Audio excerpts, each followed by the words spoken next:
देवी पार्वती की तपस्या। हिमालय की शांत बर्फीली चोटियों पर एक युवा देवी रहती थी जिसका नाम पार्वती था। उसका दिल भगवान शिव के लिए प्यार से भरा था, जो सबसे बड़े योगी थे।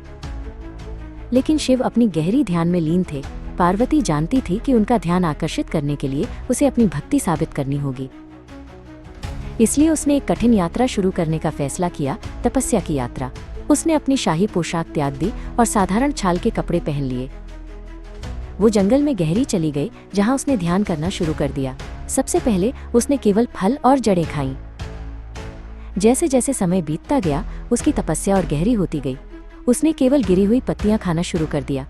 सूरज की गर्मी और सर्दियों की ठंड को उसने सहन किया। कई सालों तक उसने कुछ भी नहीं खाया और नहीं पिया, केवल हवा पर जीवित रही। उसकी भक्ति इतनी शक्तिशाली थी कि पूरे ब्रह्मांड ने इसे महसूस किया। जंगल के जानवर उसके दोस्त बन गए। वे शांति से उसके पास बैठते, उसकी शांत ऊर्जा की ओर आकर्षित होते। अंत में उसकी अविश्वसनीय दृढ़ संकल्प और भक्ति को देखकर भगवान शिव अपने ध्यान से जागे। वो उसके सामने प्रकट हुए। उसका चेहरा गर्मजोशी और प्रशंसा से चमक रहा था। तुम्हारी भक्ति ने मेरा दिल जीत लिया है पार्वती, उन्होंने धीरे से कहा।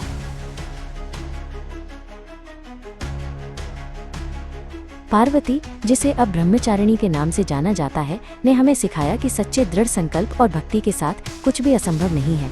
उसकी कहानी हमें अनुशासन और प्रेम की शक्ति की याद दिलाती है।